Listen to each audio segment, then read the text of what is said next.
Hey everyone, this is me the Maskul and welcome back to my YouTube channel again India Post Office GDS Corner. Hope you guys are doing very well. So as you all know कि हमारा जो GDS से MTS का promotion होता है उसकी पहले service थी 3 साल की, but as per new updates ये जो आपका सर्विस का टाइम है वो 2 साल का कर दिया गया है। उसी के साथ काफ़ी सारे GDS हैं जो बहुत ज़्यादा खुश हैं, फाइनली उनकी 1 साल की सर्विस और बच चुकी है। सो उसके लिए सबसे पहले आपको करना क्या है कि ये एक फॉर्म है, इसको प्रॉपर्ली अच्छे से फिल करके आपको आपके डिवीज़न ऑफिस में सबमिट करना है। सो अभी तक अगर आपने ये फॉर्म सबमिट नहीं करा है बिफोर द लास्ट डेट इसको कर देना, अदरवाइज़ आप डिले कर दोगे तो आपको ना तो एडमिट कार्ड मिलेगा और ना ही आप इस बार एग्ज़ाम दे पाओगे for the GDS to MTS। Secondly, अगर आप GDS टू MTS की प्रिपरेशन कर रहे हो, मैंने हैंड रिटन नोट्स बनाए हैं। अगर आपको वो हैंड रिटन नोट्स चाहिए, उसकी वीडियो जो है मैंने ऑलरेडी अपलोड कर रखी है अपने यूट्यूब चैनल पर, उसकी प्लेलिस्ट भी आपको मेरी प्लेलिस्ट में मिल जाएगी। और अगर आपको वो नोट्स चाहिए तो आप मुझे टेलीग्राम पे DM कर सकते हो। टेलीग्राम का जो लिंक है आपको डिस्क्रिप्शन बॉक्स में मिल जाएगा, वहाँ से जाके आप मुझे DM डाल सकते हो और हैंड रिटन नोट्स जो हैं आपको मिल जाएंगे। सेकेंडली, आप यहाँ पे देख सकते हो ये है वो ऑफिशियल, ये जो हमारे पास फॉर्मेट है ये बाय पोस्ट भी सबको रिसीव होगा। अगर आपको रिसीव अभी तक नहीं हुआ है तो आप इसका प्रिंट भी निकलवा सकते हो या अपने डिवीज़न ऑफिस से मंगवा सकते हो। तो यहाँ पर आप देख सकते हो ऊपर क्या लिखा है, application form for competitive exam for recruitment to the cadre to the postman, mail guard और MTS। जो भी कैंडिडेट हैं वो MTS का चाहे एग्ज़ाम दे रहे हैं, चाहे पोस्टमैन का दे रहे हैं, चाहे मेल गार्ड का, सबके लिए सेम फॉर्मेट है। Eligible GDS for the vacancies earmarked for the GDS and unfilled vacancies of LDCE for postman mail guard for the vacancy year 2024।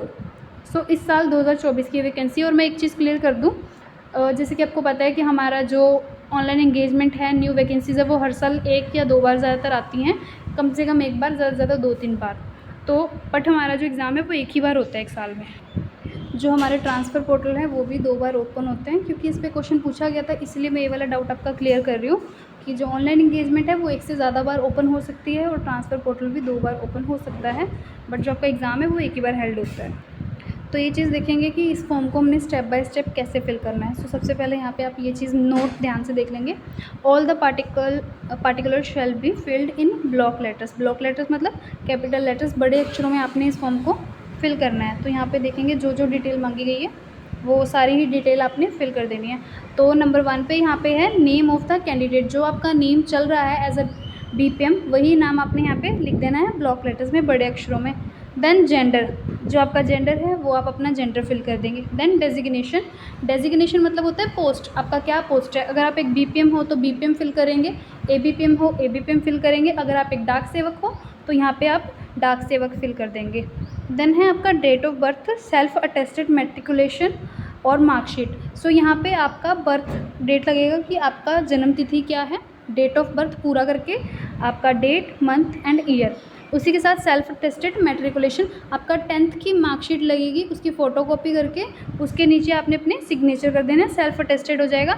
Marksheet साथ में अटैच कर देनी है, यहाँ पे लिखा है अटैच कर देनी है। 5th नंबर है हमारे पास कैटेगरी, आप कौन सी कैटेगरी से हो। UR मतलब होता है जनरल कैटेगरी वाले, अनरिजर्व्ड वाले। UR हो, SC हो, ST हो, OBC हो या अदर वीकर सेक्शन से हो, ठीक है। जो भी आपका कैटेगरी है आप वो फिल कर देंगे। देन आता है हमारे यहाँ पे education qualification, attach self attest copy of marksheet, आपकी हाईएस्ट क्वालिफिकेशन जो भी है उसकी कॉपी लगा देंगे।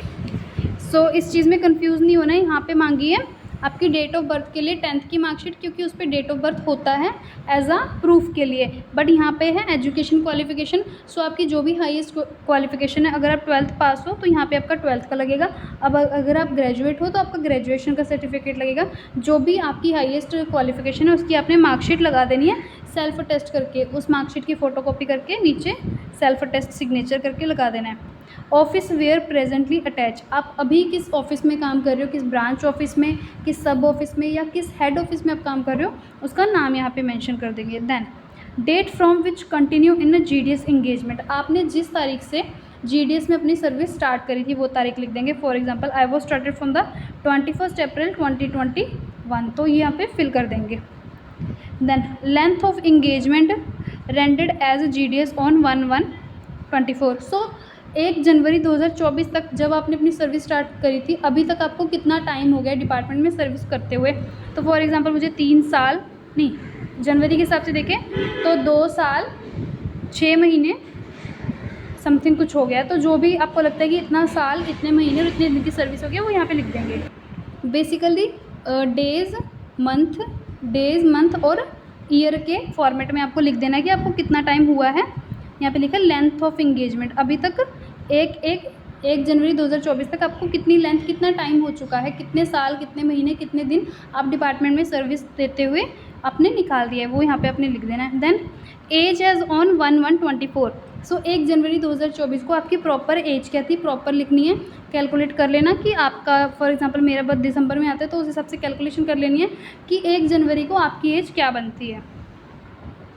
सो वे डिसेबिलिटी का यहाँ पे है, डिसेबिलिटी है तो यस, डिसेबिलिटी नहीं है तो नो। सो 11.1 यहाँ पे क्या कह रहे हैं कि आपका नेचर ऑफ डिसेबिलिटी क्या है, किस प्रकार की डिसेबिलिटी है। देन परसेंटेज ऑफ डिसेबिलिटी, कितनी डिसेबिलिटी है। Then whether working in APS, अगर आप APS में वर्क कर रहे हो तो वहाँ पे टिक कर देंगे। देन यहाँ पे whether any penalty in the currency और disciplinary proceeding, if yes then therefore, तो यहाँ पे है कि आपके ऊपर काम करते हुए कोई पेनल्टी वगैरह अगर पड़ी है तो यस कर देना, अगर नहीं पड़ी है तो नो कर देना है। देन यहाँ पे एक डिक्लेरेशन है, इसको ध्यान से रीड आउट करेंगे। Declaration I had declared that the particular furnish in the application are true, कि ऊपर दी गई जितनी भी जानकारी है वह मेरी नॉलेज के हिसाब से सब सही है, कंप्लीट एंड करेक्ट, पूरी और सही है, to the best of my knowledge, मेरे जितनी नॉलेज में है मैंने सब सही भरा है।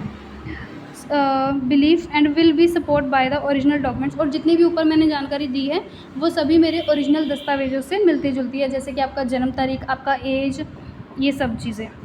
आई fully understand that in case fail incorrect information found at any stage of candidate appointed will be summarise, rejected, terminated and appropriate action would be taken against me. So ये चीज़ आप एक तरीके से डिक्लेयर कर रहे हो कि मैंने जितनी जानकारी दी है वो सही है। आप मेरे ओरिजिनल दस्तावेजों के साथ उनको मैच करके देख सकते हो। जो मेरे प्रूफ्स हैं, कास्ट सर्टिफिकेट, डेट का हो गया, आपका नेम का हो गया, वो सब बिल्कुल करेक्ट है, और एज का। और ये जो मेरे प्रूफ्स हैं, ये जो मेरी जितनी भी मैंने डिटेल्स डाली, अगर ये इन्फॉर्मेशन आपको कहीं पे भी फॉल्स या इनकरेक्ट लगती है तो किसी भी स्टेज पे उस कैंडिडेट को जो है टर्मिनेट कर दिया जाएगा नौकरी से, और उसको जो है एक्शन भी उस पर लिया जाएगा। सो इस चीज़ को ध्यान में रखना है। सो यहाँ पे डेट आ जाएगी, प्लेस आ जाएगी, यहाँ पे कैंडिडेट का सिग्नेचर आ जाएगा। देन इसी फॉर्मेट के साथ एक और फॉर्मेट है इसके पीछे, आई certified that I verify the particular candidate. तो आप जिस भी पोस्ट के लिए एलिजिबल हो वो भी फिल कर देनी है। अगर आप पोस्टमैन के लिए हो तो यस, जैसे कि 2 साल वाले हैं जिनकी 2 साल सर्विस, यहाँ पे नो फिल कर देंगे, नो फिल कर देंगे, नो नो। MTS के लिए यस फिल कर देंगे, रेकमेंडेड नो कर देंगे।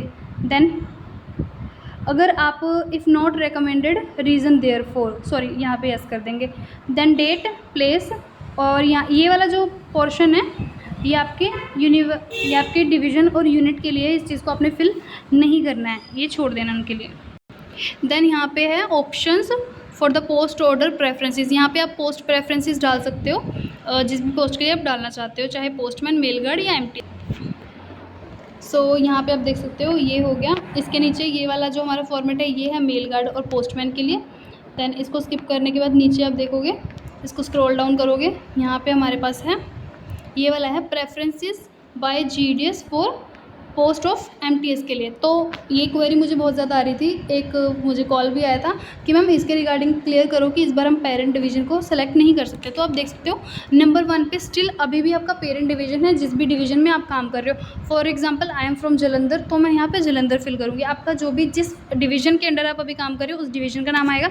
उसके अलावा यहाँ पे आपके पास ऑप्शन है, एक ऑप्शन को छोड़ के अदर 3 ऑप्शन है, आप किसी भी डिवीज़न का नाम फिल कर सकते हो। आप अगर 1-2 स्पेसिफाई करना चाहते हो तो 1-2 फिल कर सकते हो। अगर आपको ऐसा लगता है कि भाई मुझे कहीं पे भी सिलेक्ट कर दो, कहीं पे भी, जैसे फॉर एग्जांपल आपका फर्स्ट में नहीं हुआ, सेकंड में नहीं हुआ, थर्ड में नहीं हुआ, तो प्रेफरेंसेस सारी भरो, जितनी हो सके उतनी प्रेफरेंसेस भरो। किसी तो डिवीज़न में आपका सिलेक्शन कहीं ना कहीं होगा जब आपके अच्छे मार्क्स होंगे, क्योंकि आप कम प्रेफरेंसेस अगर भरते हो तो आपके नंबर अच्छे होने के बावजूद भी आपको सिलेक्ट नहीं किया जाता है, जस्ट बिकॉज की शॉर्टनेस ऑफ वैकेंसी। तो शॉर्टेज ऑफ वैकेंसी की वजह से आपके अच्छे मार्क्स होने के बावजूद भी आपकी सिलेक्शन ना रुके, इसलिए ज़्यादा से ज़्यादा प्रेफरेंसेस फिल करना। Hope this information is helpful for you. अगर ये इन्फॉर्मेशन आपको अच्छी लगी, वीडियो को लाइक करना, कोई क्वेरी है, कोई डाउट है, कमेंट सेक्शन में ज़रूर से ड्रॉप आउट करना। और नेक्स्ट वीडियो आपको किस टॉपिक पे चाहिए चाहिए कमेंट सेक्शन में ज़रूर से बताना। मिलते हैं next time with a new topic with a new video. तब तक stay safe, stay tune and best of luck for your future. और अगर GDS टू MTS के नोट्स चाहिए तो मुझे टेलीग्राम पे DM डाल देना। टेलीग्राम का लिंक आपको डिस्क्रिप्शन बॉक्स में मिल जाएगा। Thank you so much for watching.